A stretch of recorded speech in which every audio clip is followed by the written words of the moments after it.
Boa tarde a todos. Chegamos ao último seminário aqui do programa de pós-graduação em Física desse ano de 2020. A gente tem o prazer de receber o Dr. Ney Lopes, que muito em breve, com esse asterisco, vai começar um pós-doc aqui na nossa pós-graduação, apresentando o trabalho que ele vem fazendo nos últimos anos. E passo agora a palavra para o Ney. Queria agradecer pelo aceite e pode mandar brasa aí. Bom, boa tarde a todos e a todas. Inicialmente, eu gostaria de agradecer ao Rui pelo convite. Sei que é um prazer estar dando o seminário na pós-graduação de Física da UERJ, porque eu fui mestrando da casa, né? Então, é com grande prazer e alegria que eu vou falar um pouquinho sobre o que nós estamos desenvolvendo nesses últimos anos, que é a interação ou competição entre flutuações térmicas e quânticas em sistemas com múltiplas ordens escalares competitivas. Antes de começar o seminário em si, eu gostaria de apresentar os meus colaboradores. O professor Dr. Antônio Neto é lá da UFES, nós trabalhamos em emissão por campo em metais com ele. A Sabrina e o Griffith, eles são pós-docs lá no grupo do professor Múcio Continentino, do CBPF, os quais nós trabalhamos com transições de fases topológicas. Os professores Christopher e Daniel, nós desenvolvemos trabalho junto com o professor Múcio sobre supercondutores em sistemas fortemente correlacionados e fases competitivas, mas voltados para tópicos específicos de matéria condensada, técnicas de matéria condensada. E o que eu vou falar hoje é o trabalho que resultou no meu doutorado pelo CBPF, sob a orientação do professor Múcio Continentino e com a orientação do professor Dr. Daniel Bassi, da UERJ. Bom, o meu seminário está organizado da seguinte maneira. Inicialmente, eu vou falar um pouco da nossa motivação, tentar deixar claro por que é que esses sistemas de ordens competitivas eles são interessantes e qual a nossa motivação e interesse dentro desse vasto campo de pesquisa. Para que fique clara essa motivação, antes de introduzir o nosso problema, eu vou discutir um pouco, fazer uma breve revisão sobre transições de fase, de maneira geral, algumas características que são importantes para que o entendimento do trabalho fique mais interessante. E, a partir daí, eu vou introduzir o nosso problema e fazer a análise usual, né, utilizando a teoria de Landau para transições de fases para sistemas com múltiplas ordens competitivas, em especial múltiplas ordens escalares, no nosso caso. Definindo os diagramas de fases clássicos do nosso interesse, eu vou apresentar o método que nós utilizamos para inserir essas flutuações quânticas e térmicas nesses sistemas, que é o método do potencial a um loop, de teoria quântica de campos, e logo em seguida eu vou discutir os resultados. Inicialmente eu vou discutir os resultados para a temperatura zero, que está associados às flutuações quânticas. Esse 3 mais 1, 2 mais 1 e 2 mais 2 dimensões, eu espero que fique mais claro no decorrer do seminário.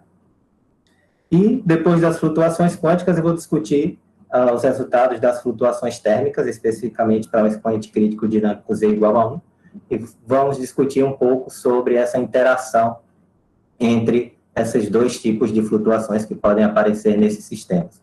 E, por fim, vou fazer uma breve conclusão e discutir um pouco os aspectos fundamentais que precisam ser levados ao final desse seminário.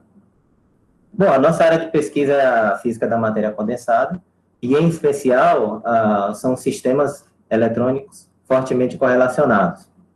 Significa que nós estamos interessados em investigar o que é que a interação entre os elétrons pode propiciar nesses sistemas. E, em especial, sabe-se que essa interação eletrônica ela pode dar origem a diferentes estados fundamentais da matéria em sistemas a baixas temperaturas.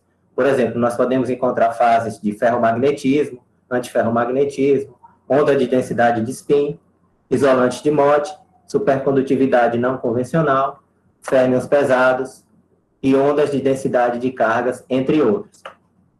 Todas essas fases, em geral, elas são bem sensíveis a parâmetros de controle externos. E foi observado experimentalmente em vários sistemas que, mesmo para um valor específico de parâmetro externo, nós podemos encontrar uma ou mais dessas fases nos diagramas de fase, o que implica e, consequentemente, dá origem ao nosso problema, que é estudar os problemas de ordens competitivas. Aqui são alguns sistemas, tanto do ponto de vista experimental quanto do ponto de vista teórico, onde nós podemos ver esse tipo de comportamento. Por exemplo, nas figuras A e B, nós temos compostos à base de sério, que são os férmions pesados. Nós podemos ver plots experimentais aqui de temperatura como função da dopagem. E nós podemos ver que a temperatura ela é de uma ordem bem baixa, que dá a ordem de 4 Kelvin. Nós podemos ver também que, à medida que a temperatura em função da dopagem, nós podemos ver que a fase antiferromagnética ela é destruída e dá origem a uma fase supercondutora. E, além disso, existe uma região onde essas duas fases elas coexistem. Nós podemos ver aqui nessa figura B a mesma ordem da temperatura, e nós podemos ver também um comportamento muito similar, onde supercondutividade e antiferromagnetismo coexistem para um dado valor de parâmetro. Nas figuras C e D são previsões teóricas, já para compostos diferentes, que são supercondutores à base de ferro, também conhecidos como pinictídeos. E nós podemos ver, no caso do estado S++, uma fase antiferro e uma fase supercondutora, separadas por uma linha de primeira ordem, que é essa linha vermelha aqui. E na figura D, nós podemos ver, agora para o estado S+-, uma fase de antiferromagnetismo, uma fase de supercondutividade, e essa área em verde aqui é uma região em que essas duas fases coexistem homogeneamente. Então, nós podemos ver que esses diagramas de fase são muito ricos e existe muita coisa para ser estudada dentro desses diagramas de fase. E a nossa ideia nesses trabalhos foi de contribuir um pouco para esse campo. Em especial, nós estamos interessados em investigar qual o papel das flutuações quânticas e térmicas nesse sistema, uma vez que, como nós estamos a sistemas de baixas temperaturas, nós esperamos que esses efeitos eles sejam importantes para que nós possamos descrever os sistemas do ponto de vista teórico.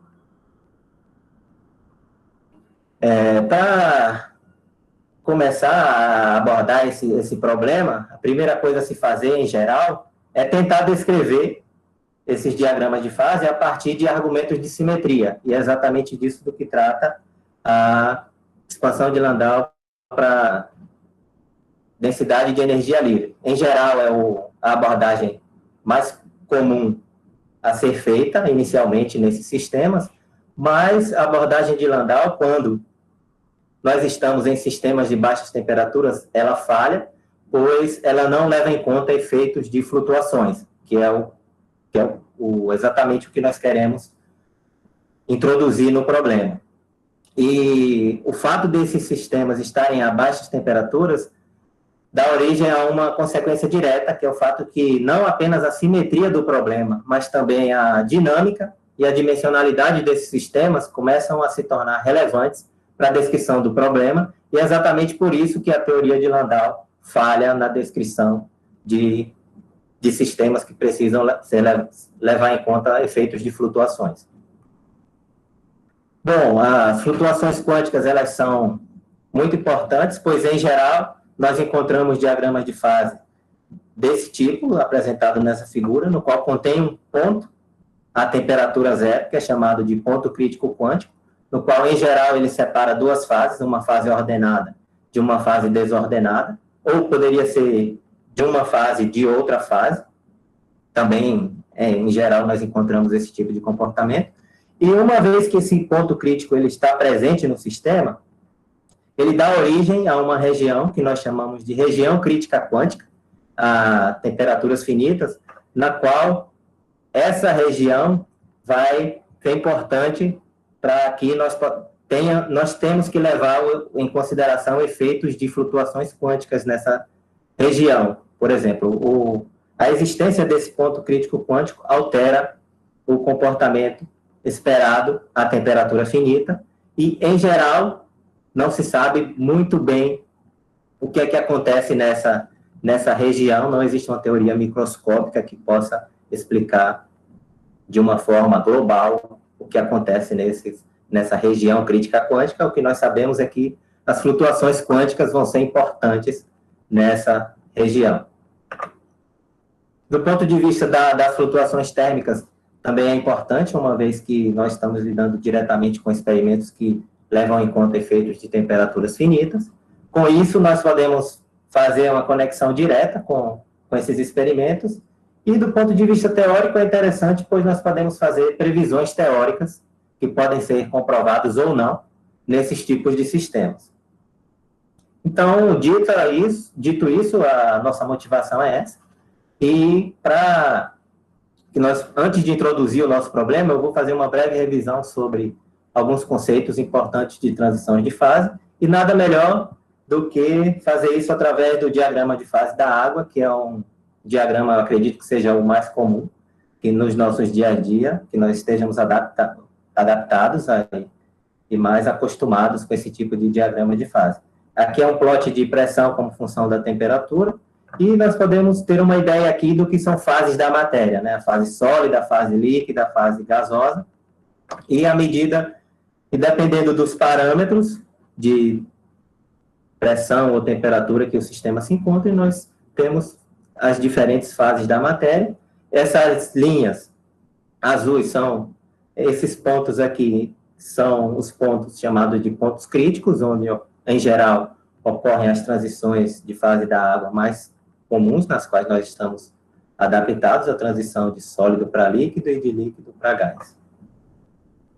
A transição de fase da água é classificada como transição de fase de primeira ordem e, em geral, a classificação das transições de fase, elas são caracterizadas em duas grandes áreas. A primeira é a transições de fase de primeira ordem ou transições de fases descontínuas, no qual as características principais dessas transições são que nós podemos atribuir um calor latente para essas transições. Além disso, o comprimento de correlação no ponto de transição para as transições de fase de primeira ordem, ele não diverge, o que implica que, nesse tipo de transição, nós temos a possibilidade da coexistência de fases, é por isso que o diagrama de fases da água é classificado como de primeira ordem, porque nós temos coexistência lá. E outra visão de se enxergar as transições de fase de primeira ordem é através do parâmetro de ordem. Eu ainda não introduzi muito bem o conceito de parâmetro de ordem, mas já fica a ideia de que nessas transições de fase de primeira ordem, o parâmetro de ordem ele é descontínuo na transição. Isso serve tanto para transições a temperaturas finitas, quanto para transições de fase a temperatura zero. E nós temos também as transições de fase de segunda ordem, as quais são associadas a um comprimento de correlação que agora vai divergir no infinito, vai divergir no ponto de transição, e isso significa que nessas transições nós não temos coexistência, ou equivalentemente nós podemos dizer que o parâmetro de ordem ele é contínuo na transição. Em geral, essas transições têm uma temperatura crítica, na qual separa uma ordem de temperatura maior, em geral, que é uma ordem desordenada, de uma fase que é ordenada. Nós chamamos isso de temperatura crítica para as transições de fases clássicas associadas à temperatura, e nas transições de fases quânticas nós temos um parâmetro de controle externo, que pode ser, por exemplo, campo magnético, pressão ou dopagem.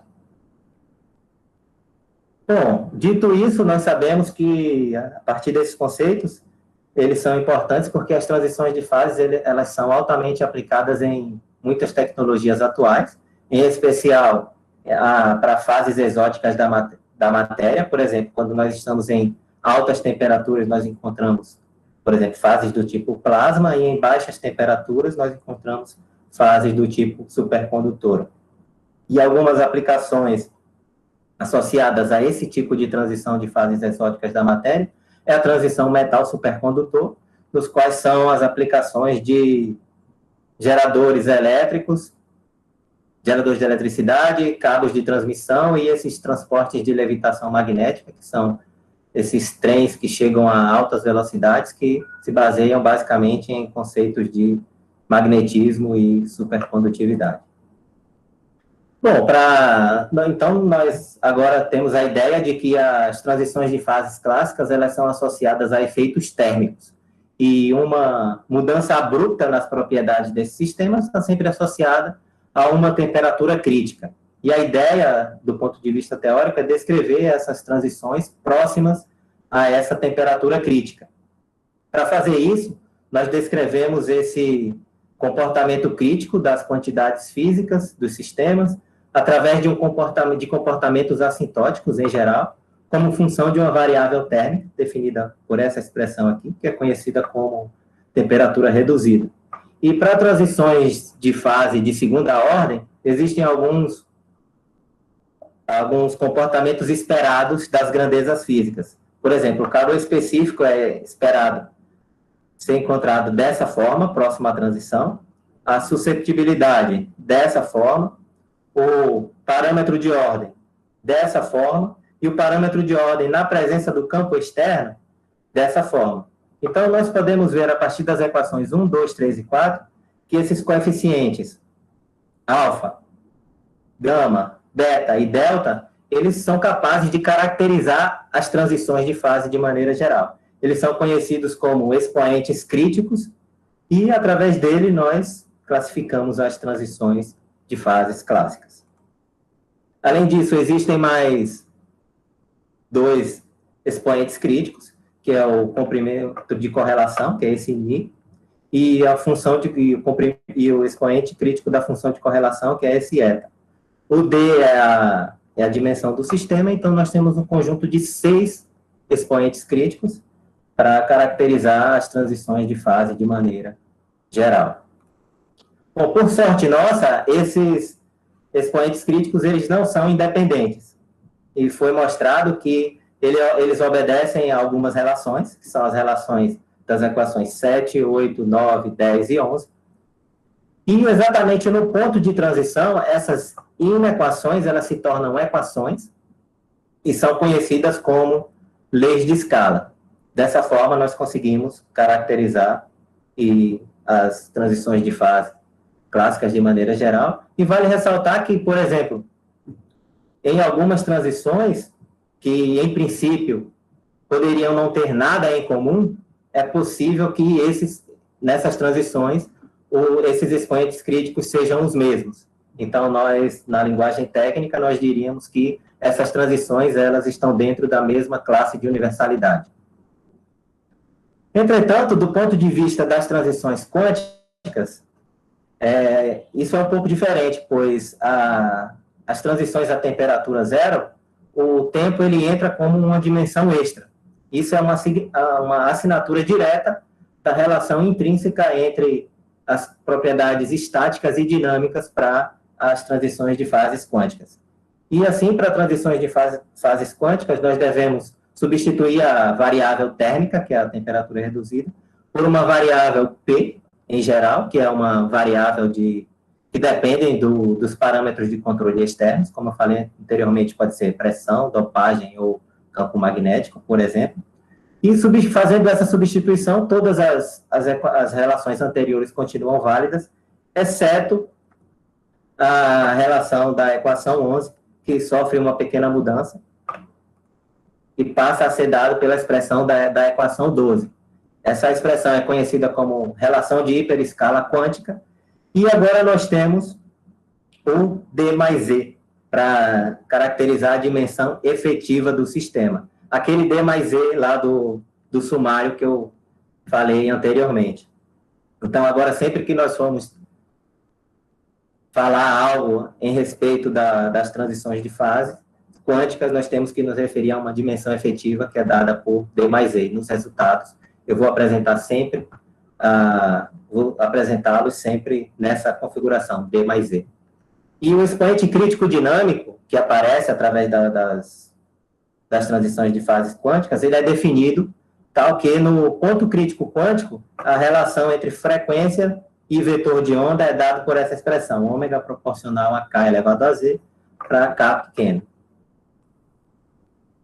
Bom, do ponto de vista experimental, você vai no laboratório, faz a medida, faz os seus plots, faz o fit e obtém os seus expoentes críticos do seu experimento.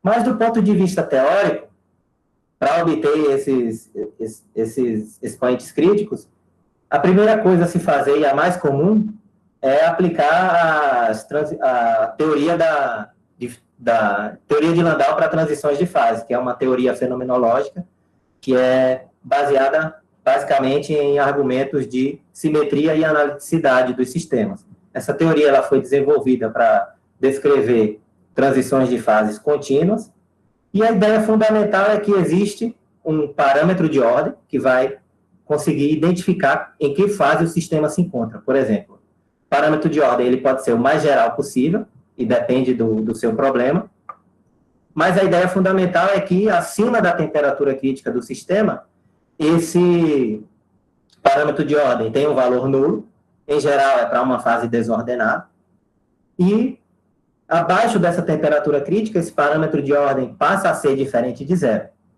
Dessa forma, nós conseguimos identificar em que fase o sistema se encontra, e uma vez que nós estamos interessados em descrever essas transições de fase próximo ao ponto de transição, nós podemos fazer a expansão da densidade de energia livre de Landau, que é dado pela expressão da equação 14. Basicamente, é uma expansão em série, em função do parâmetro de ordem que é pequeno, próximo à transição. E os expoentes, esses coeficientes AN, eles são conhecidos como coeficientes fenomenológicos de Landau. Um exemplo disso é a transição paramagnética e ferromagnética, e nós devemos construir a nossa energia livre baseados em argumentos de simetria. E para o caso da transição paramagnética ferromagnética, a teoria de Landau nos dá uma energia livre dada pela expressão da equação 15, onde o A e o B são constantes, o H é o campo conjugado ao parâmetro de ordem, que nesse caso é o campo magnético, e o parâmetro de ordem, nesse caso, da transição paramagnética ferromagnética, é a magnetização. Então, a ideia fundamental é minimizar essa energia livre, dada na expressão 15, em função do parâmetro de ordem, para se obter os expoentes críticos da transição. Fazendo isso, nós obtemos que beta é igual a meio, alfa igual a 0, delta igual a 3 e gama igual a 1. Para se obter os coeficientes Ni e Eta, nós precisaríamos estender a abordagem de Landau para lidar com parâmetros de ordem que tenham uma dependência espacial, que aqui não é o caso.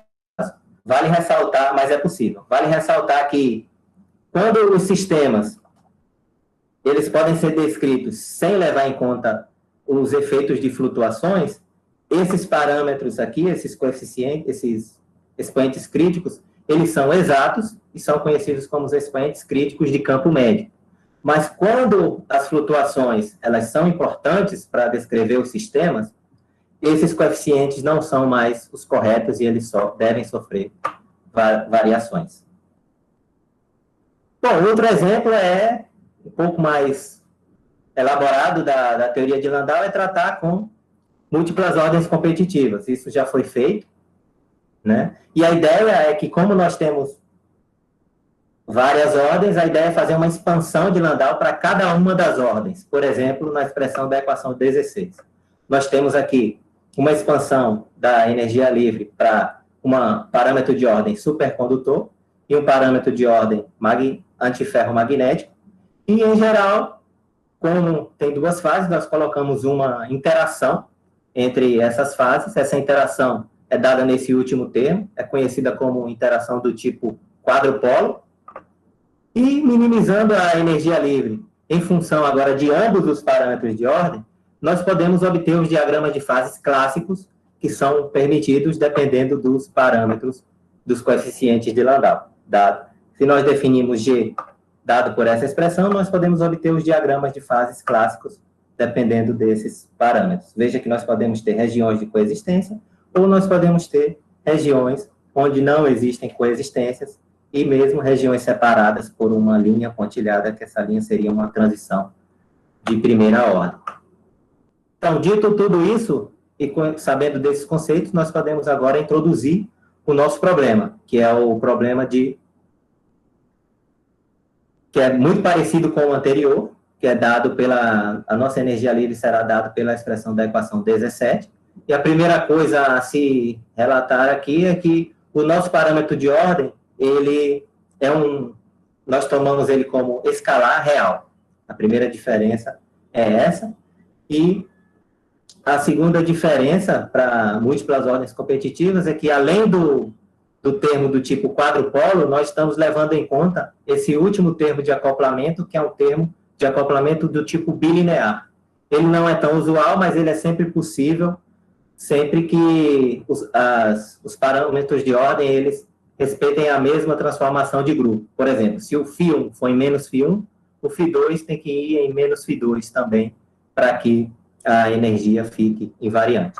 Outra característica importante é que os nossos coeficientes de Landau, eles não dependem da temperatura, que em geral eles dependem, mas na nossa abordagem nós não estamos levando isso em conta, porque nós queremos inicialmente inserir os efeitos de flutuações quânticas nesses sistemas. Então, minimizando a energia em relação a esses dois parâmetros de ordem, nós podemos encontrar os nossos diagramas de fases clássicos de interesse, nos quais nós iremos inserir os efeitos de flutuações quânticas.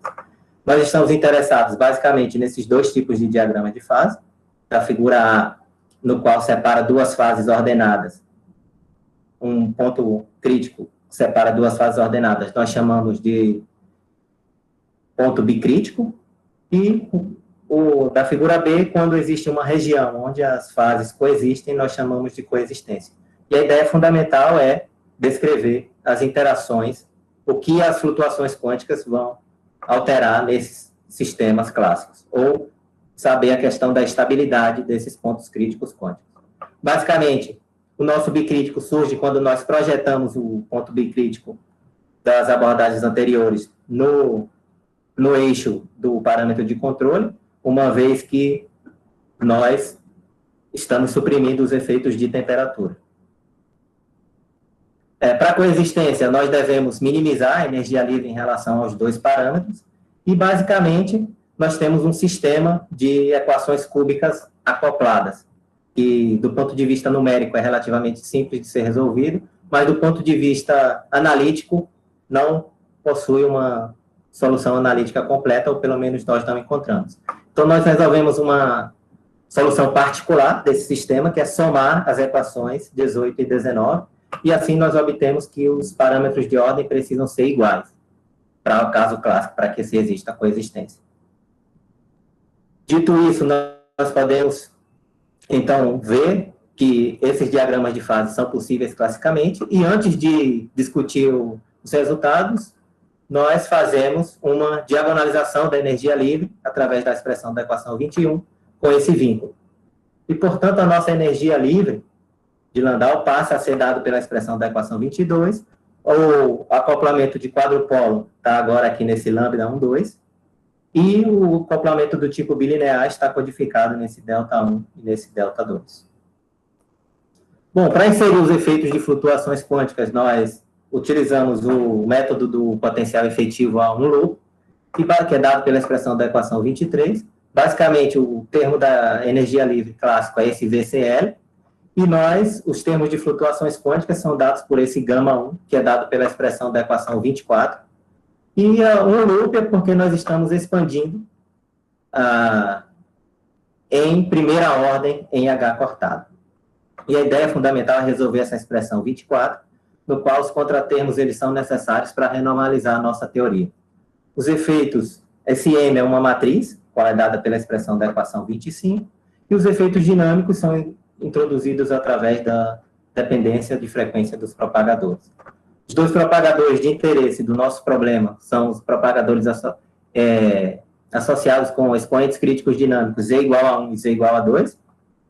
O Z igual a 1 ele é apropriado para descrever fases magnéticas com excitações que apresentam relações de dispersão linear, supercondutores ou até mesmo hélio 3 líquido superfluido.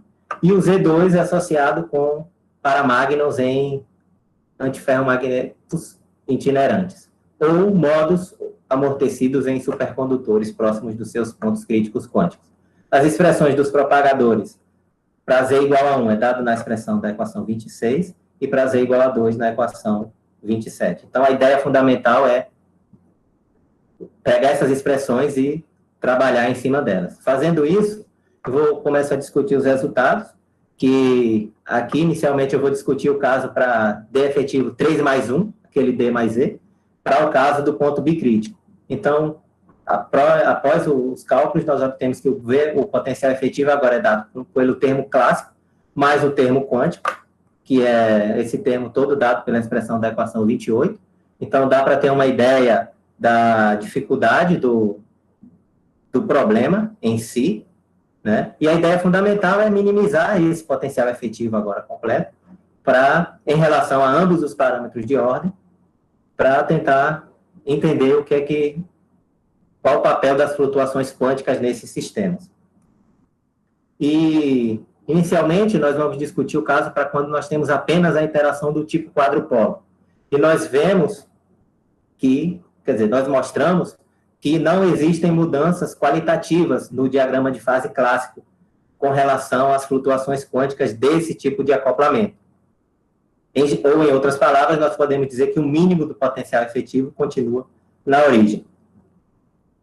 Mas já quando nós estamos lidando com o acoplamento do tipo bilinear, eles apresentam umas flutuações do tipo completamente oposto, nos quais elas dão origem a uma região de coexistência. Nós sabemos isso porque os mínimos do potencial efetivo para ambos os parâmetros de ordem são diferentes de zero, e nós podemos ver isso aqui nessa figura, onde o potencial clássico seria esse gráfico em tonalidade azul, e quando nós inserimos flutuações quânticas, o gráfico seria esse em tonalidade amarelo, vermelho e verde. E veja que os mínimos são diferentes de zero nesse sistema. Então, e quando nós levamos em conta ambos os acoplamentos no sistema, nós mostramos que o mínimo do potencial efetivo ele é proporcional ao acoplamento do tipo bilinear. Então, sempre que o acoplamento bilinear esteja presente no sistema, ou seja permitido por argumentos de simetria e de transformações de grupo, nós vamos ter uma coexistência de fase gerada por flutuações quânticas, nesses casos de transições para 3 mais 1 dimensões. Para o caso da coexistência, se nós começamos com coexistência clássica, nós obtemos agora o potencial efetivo dado por essa expressão, onde o termo clássico é dado por esse termo aqui, da linha superior, e o potencial completo é dado por todos esses termos da equação 30. E fazendo a mesma análise, né, minimizando esse potencial efetivo, com essas indicações das constantes, dos parâmetros, nós encontramos que, para o caso da coexistência, nós encontramos uma competição entre os acoplamentos no nível quântico. Por exemplo, o acoplamento do tipo bilinear, ele tende a aumentar essa região de coexistência, enquanto que o acoplamento do tipo quadrupolo, ele tende a diminuir essa região de coexistência. Então, existe uma competição mesmo a nível quântico.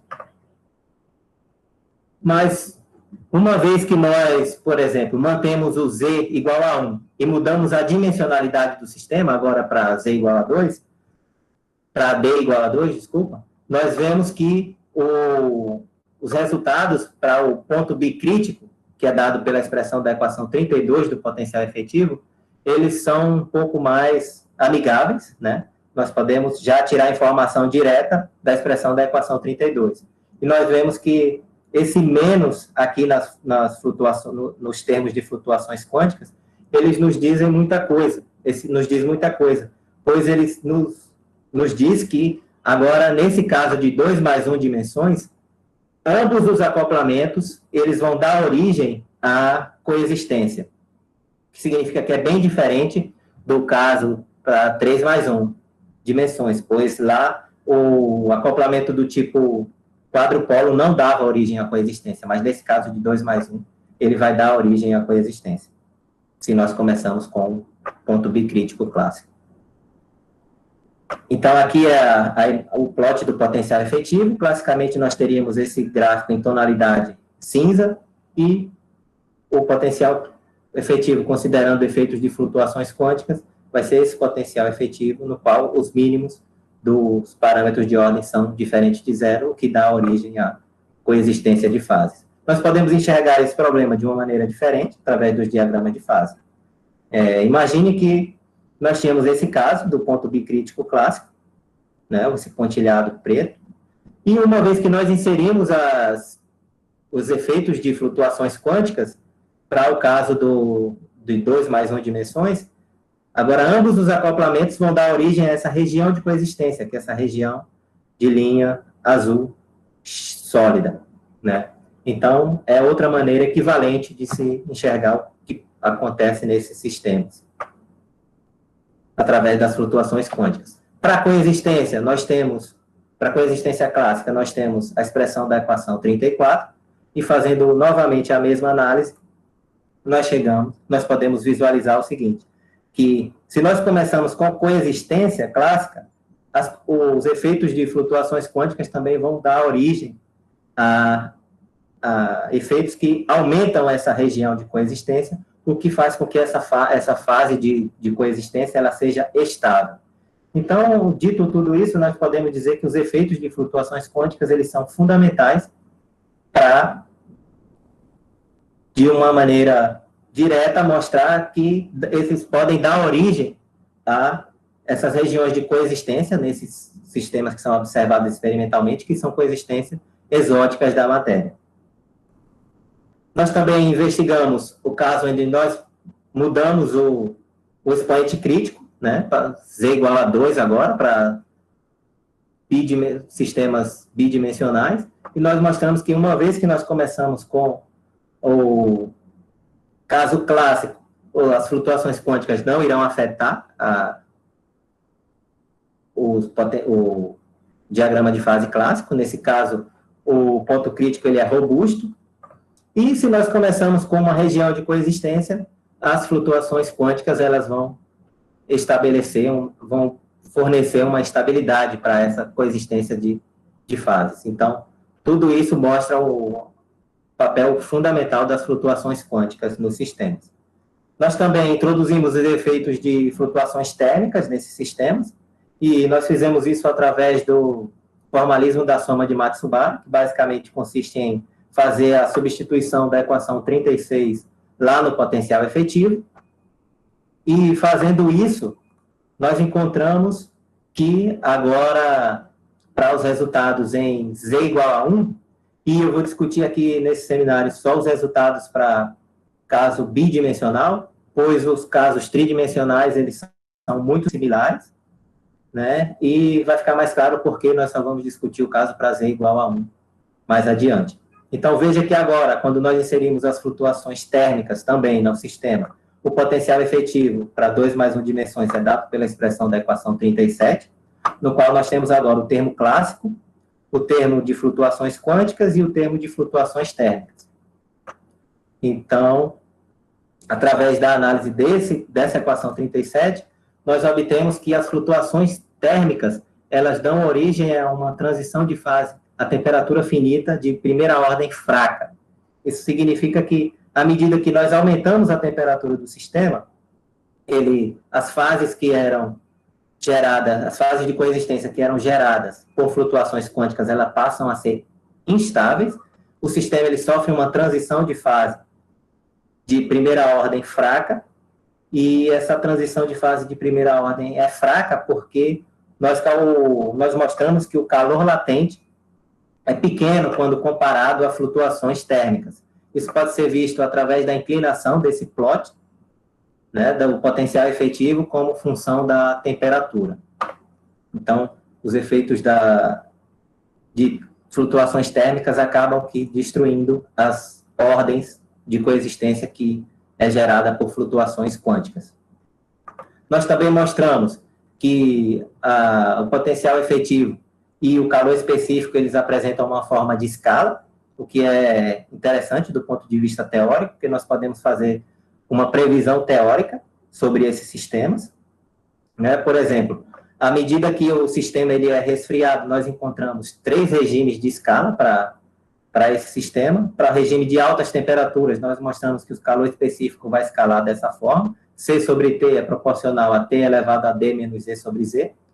À medida que nós continuamos resfriando o sistema, esse regime de escala muda para um regime logarítmico, o qual pode ser visto através do cálculo numérico do calor específico, que é feito nesse inset, aqui à esquerda, e nesse gráfico semi-log plot, nós vemos que um fit linear encaixa perfeitamente bem nessa região 2, que é caracterizado por esse comportamento logarítmico.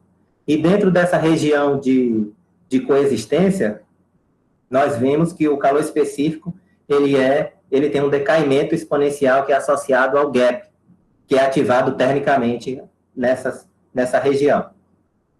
Aqui é bem interessante, porque é uma previsão teórica que pode ser comprovada ou não nesse tipo de sistemas. Nós também investigamos o ponto bicrítico e alguns resultados numéricos do potencial efetivo completo. Para o caso de temperatura zero, nós vimos que, à medida que o acoplamento ele aumenta, o parâmetro de ordem cresce, o que é consistente com o surgimento da região de coexistência. E nós também vimos que a temperatura crítica, como função do acoplamento, possui esse perfil característico. Então, nós acreditamos que esteja tudo ok na nossa expressão do potencial efetivo.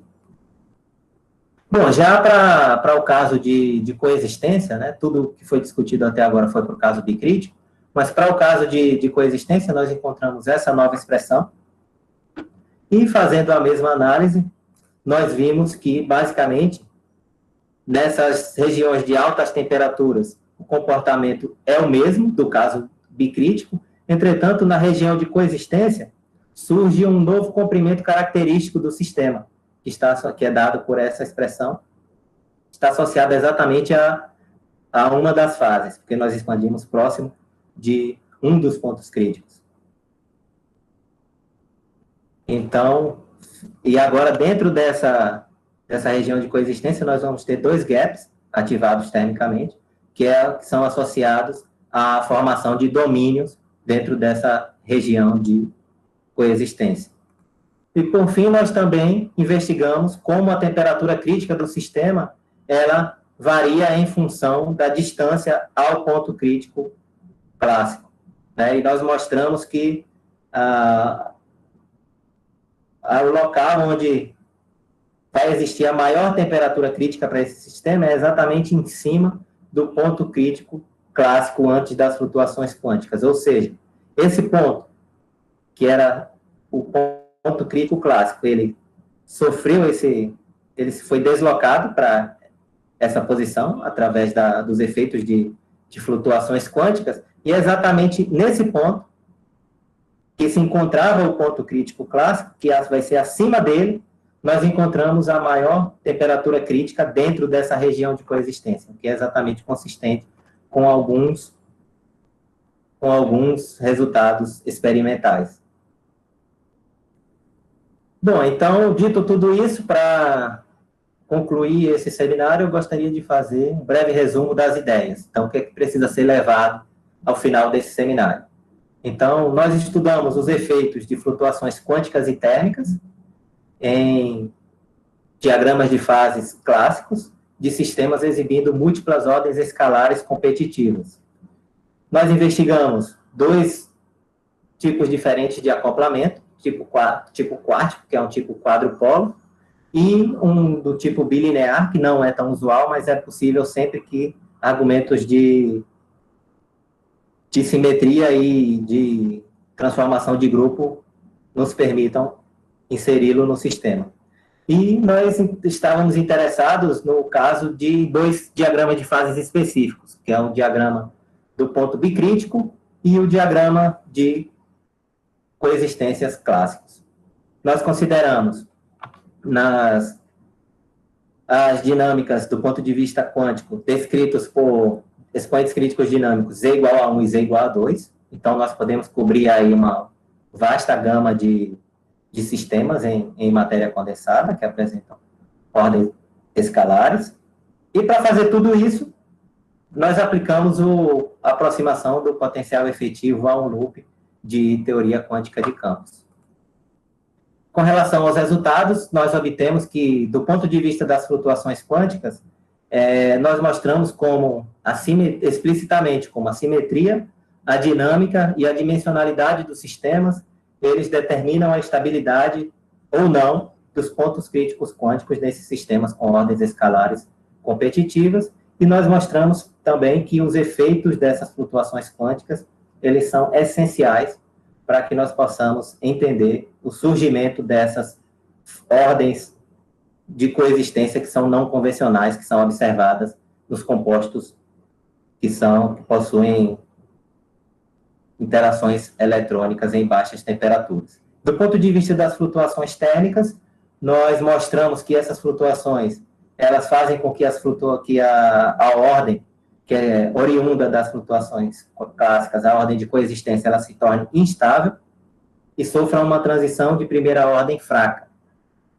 Nós mostramos que tanto a energia livre quanto o calor específico, eles vão apresentar um caráter de escala, o que é importante do ponto de vista teórico, para fazer essas previsões teóricas, que são grandezas físicas que podem ser medidas, o calor específico pode ser medido.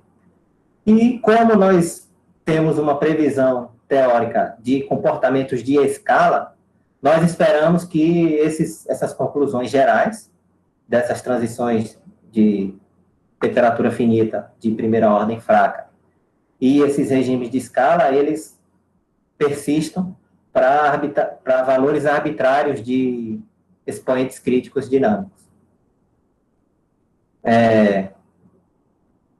Aqui são as referências desse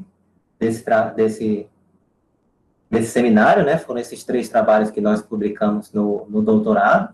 Quem tiver interesse pode estar dando uma olhada para ver os detalhes técnicos, né? E, com isso, eu gostaria de finalizar esse seminário. Muito obrigado pela atenção de todos. Muito obrigado, Ney. Foi no tempo certinho. Queria agradecer. Não é muito comum o pessoal acertar o tempo. E eu vou abrir agora para as perguntas. Se alguém quiser tiver alguma pergunta para o Ney, é só abrir o microfone e, enfim, fazer a pergunta. Eu tenho uma pergunta. Vai em frente. Ney, você disse que estava estudando um sistema fortemente correlacionado, certo?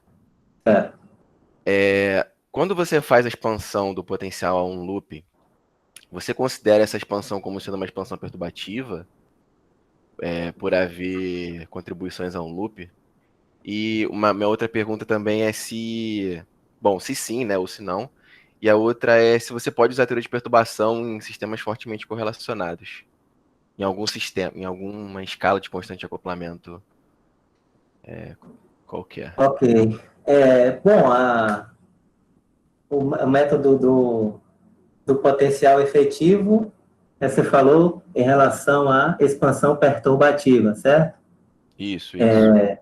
Bom, eu diria que não é exatamente uma expansão perturbativa, porque todas as constantes de acoplamento, a gente não expande nada em constante de acoplamento.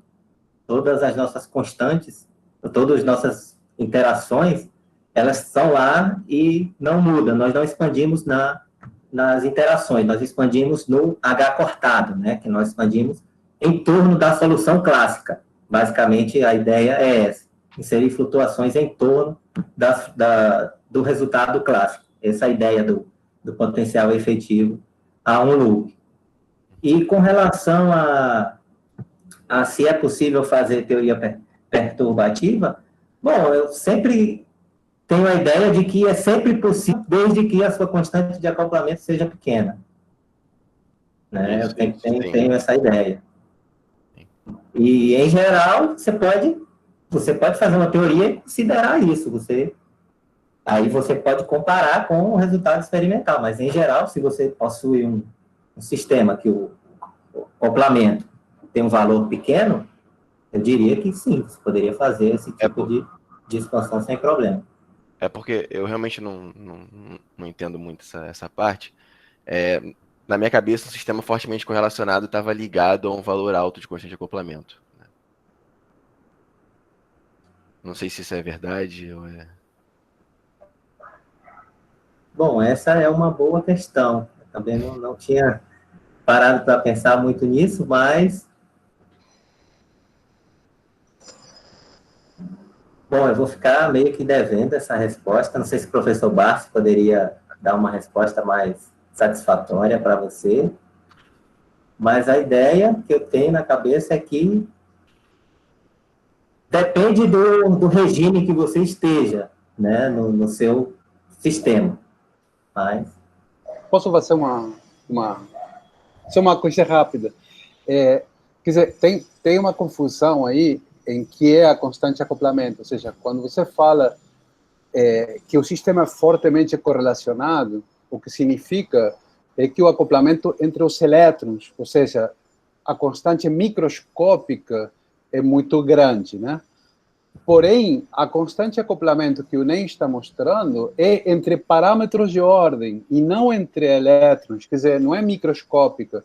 Então, você pode ter um sistema fortemente correlacionado, mas onde os parâmetros de ordem estão acoplados de forma fraca, porque a correlação forte é na parte microscópica, e a teoria que o NEM fez não é microscópica, quer dizer, é uma teoria para os parâmetros de ordem, e não para os elétrons microscópicos.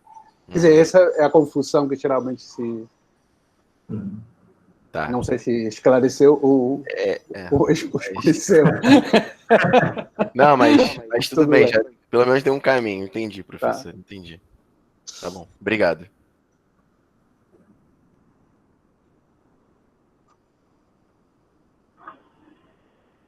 Mais alguma pergunta?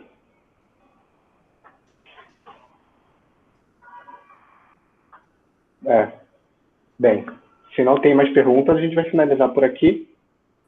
Eu vou agradecer de novo ao Ney pela disponibilidade de dar um seminário para a gente. E um último aviso para os presentes aqui é que semana que vem a gente vai ter a segunda jornada do programa de pós-graduação aqui da UERJ, em que os alunos do programa vão apresentar seus projetos, suas pesquisas, de forma bem rápida para a comunidade. Então, todos são convidados. Qualquer coisa, entre nas redes sociais do nosso programa, que vocês vão ver mais detalhes do evento. De novo, obrigado, Ney. E boa tarde a todos. Tchau, tchau. Boa tarde. Tchau, Ney. Obrigado.